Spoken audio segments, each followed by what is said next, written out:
ભારતીય સંસ્કૃતિમાં હિન્દુ તહેવારોનું વધુ મહત્વ છે. અષાઢ મહિનાની શરૂઆત પણ તહેવારથી થાય અને અંત પણ તહેવારથી જ આવે છે.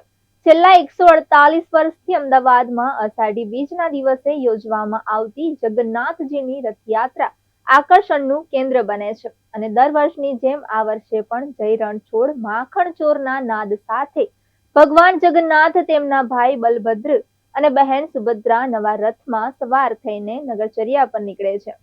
જય જગન્નાથના નાદથી રાજમાર્ગો ગુંજી ઉઠે છે. પ્રેમ, ભક્તિ, સદભાવના, કોમી એકતાનો ઉત્સવ એટલે જગન્નાથજીનો મહોત્સવ, જ્યાં ભજન, ભક્તિ, ભજનોનો ત્રિવેણી સંગમ એટલે રથયાત્રા. જય રણછોડ માખણ ચોર.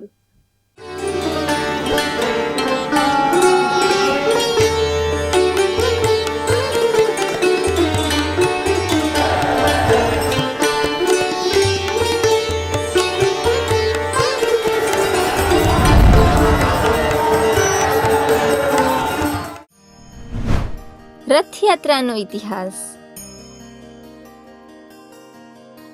અષાઢ સુદ બીજ 2081 એ ભગવાન જગન્નાથની 148મી રથયાત્રા યોજાવા જઈ રહી છે.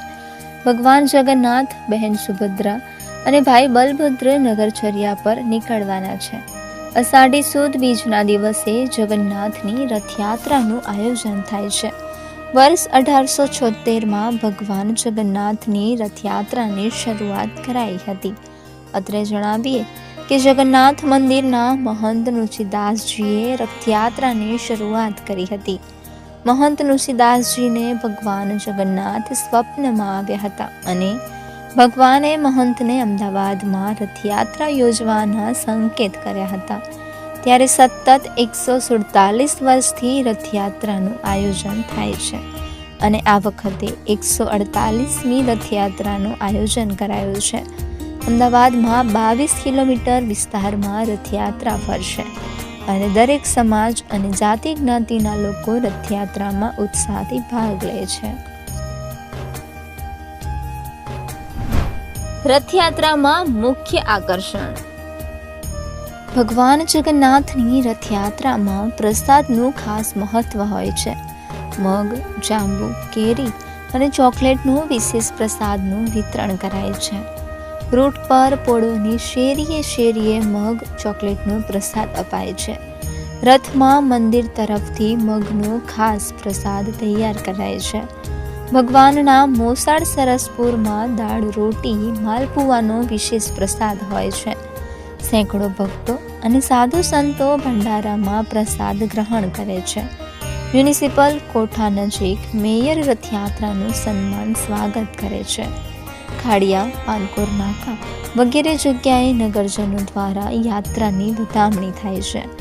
ભગવાન જગન્નાથની રથયાત્રા મુસ્લિમ વિસ્તારોમાં પણ નીકળે છે. જમાલપુર, દરિયાપુર, કાલુપુરમાં મુસ્લિમ બિરાદરો મહંતનું સન્માન કરે છે. જમાલપુરમાં મુસ્લિમ આગેવાનો દ્વારા ચાંદીનો મહંતને રથ અપાય છે. ભારતભરમાંથી સાધુ સંતો રથયાત્રા માટે ખાસ અમદાવાદ આવે છે. રથયાત્રા કેવી રીતે નીકળે છે? દર વર્ષે અષાઢ સુદ બીજના દિવસે રથયાત્રા નીકળે છે. ભગવાન જગન્નાથ, બહેન સુભદ્રા અને ભાઈ બલભદ્ર નગરચર્યા કરે છે. 3 અલગ અલગ રથમાં ભગવાન પોતે ભાઈ અને બહેન સાથે નીકળે છે. રથયાત્રામાં સૌથી આગળ ભાઈ બલભદ્ર રથમાં સવાર થાય છે. ત્રીજો રથ ભગવાન જગન્નાથના રથને રાખવામાં આવે છે. બંને ભાઈના રથની વચ્ચે બહેન સુભદ્રાના રથને શહેરમાં ફેરવવામાં આવે છે. આ રીતે હારબંધ ત્રણેયના રથ નગરચર્યાએ નીકળે છે. નગરચર્યાએ નીકળતા અગાઉ ભગવાનની મંગળ આરતી થાય છે. મંગળ આરતી બાદ ભગવાનના આંખેથી પાટા ખોલવામાં આવે છે. પાટા ખોલ્યા બાદ ભગવાનને રથમાં બિરાજમાન કરવામાં આવે છે. ત્રણેય રથ ખલાસીઓ દ્વારા ખેંચીને શહેરમાં ફેરવવામાં આવે છે. સંધ્યા બાદ ભગવાન જગન્નાથ નિજ મંદિરે પરત ફરે છે.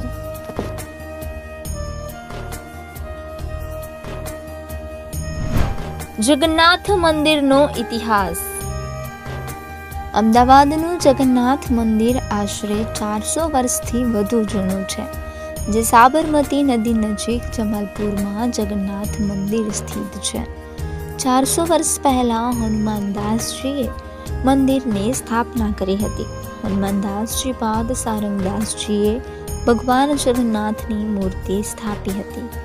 જગન્નાથ સાથે બલભદ્ર અને બહેન સુભદ્રાનું પણ મંદિરમાં સ્થાપન થયું હતું. 145 વર્ષ પહેલા નરસિંહદાસજી રથયાત્રાની પરંપરા આરંભી હતી. કોરોનાના વર્ષને બાદ કરતા દર વર્ષે રથયાત્રાનું ઉત્સાહથી આયોજન કરાય છે. વર્તમાન સમયમાં દિલીપદાસજી જગન્નાથ મંદિરના મુખ્ય મહંત છે. જગન્નાથ મંદિરની રથયાત્રા પૂરી બાદ બીજા નંબરની સૌથી મોટી રથયાત્રા છે. ગુજરાતમાં સૌથી મોટી અને મહત્વની રથયાત્રાને દરજ્જો મળે છે. અમદાવાદનું જગન્નાથ મંદિર આજે સમૃદ્ધ મંદિરોમાં સ્થાન પામે છે. જગન્નાથ મંદિરની સેવામાં પોતાના અનેક ગજરાજો પણ છે.